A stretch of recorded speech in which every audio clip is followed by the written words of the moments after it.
चलो करो स्टार्ट। प्राकृतिक संसाधनों, भूभाग तथा जनसंख्या की दृष्टि से अफ्रीका महाद्वीप विश्व का एक महत्वपूर्ण क्षेत्र है।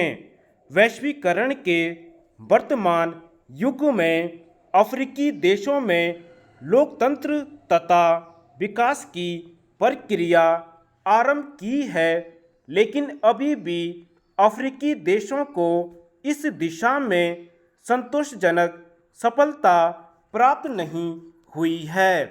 ऐतिहासिक दृष्टि से अफ्रीकी महाद्वीप उपनिवेशवाद, नव उपनिवेशवाद तथा रंगभेद नीति जैसी विपरीत स्थितियों का शिकार रहा है।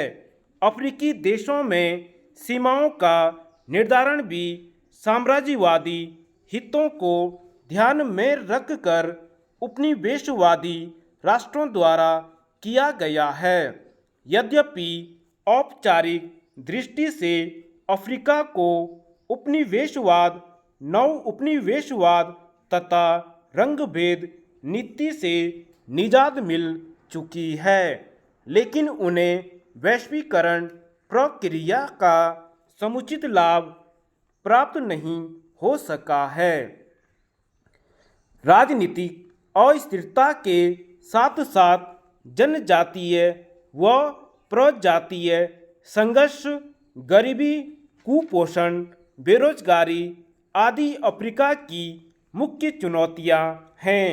वैश्वीकरण के वर्तमान युग में पश्चिमी देशों के साथ साथ चीन, भारत, दक्षिण कोरिया, जापान, ब्राज़ील आदि भी अफ्रीका के प्राकृतिक संसाधनों तथा वहां उभरते विपुल बाजार के प्रति आकर्षित है।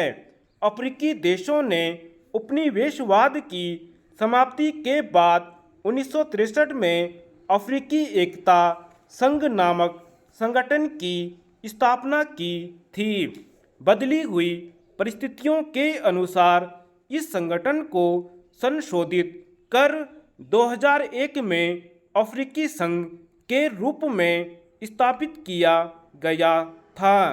वर्तमान में अफ्रीका के सभी 52 देश इसके सदस्य हैं। अफ्रीकी संघ वैश्वीकरण के युग में अफ्रीकी देशों में शांति, लोकतंत्र और विकास के लिए सबसे महत्वपूर्ण मंच है। वर्तमान में अफ्रीकी देशों की नीति यह है कि उन्हें अपनी राजनीतिक व आर्थिक समस्याओं का समाधान बाह्य संसाधनों को प्राप्त करने बावजूद स्वनियंत्रित विकास प्रक्रिया अपनाने के लिए सहमत है। अफ्रीकी संघ इस दिशा में एक महत्वपूर्ण प्रयास है। अफ्रीकी संघ ने अपने अस्तित्व के 50 वर्ष पूरा करने के उपलक्ष्य में स्वर्ण जयंती मनाई है तथा अपने 21वें शिखर सम्मेलन का आयोजन किया है। यदि अफ्रीकी एकता संघ के क्रियाकलापों पर दृष्टिपात किया जाए तो स्पष्ट है कि तमाम असफलताओं के बावजूद इस संगठन ने अपने उद्देश्यों में महत्वपूर्ण सफलताएं भी प्राप्त की है। इसका सबसे प्रमुख लाभ यह था कि इसने अफ्रीका के सभी देशों को विभिन्न क्षेत्रीय व अंतर्राष्ट्रीय मुद्दों पर समान दृष्टिकोण अपनाने के लिए तथा अपने प्रयासों में समन्वय स्थापित करने के लिए एक मजबूत साझा मंच प्रदान किया। इसी आधार पर विभिन्न मुद्दों पर अफ्रीकी देशों में आम सहमति का निर्माण हो सका।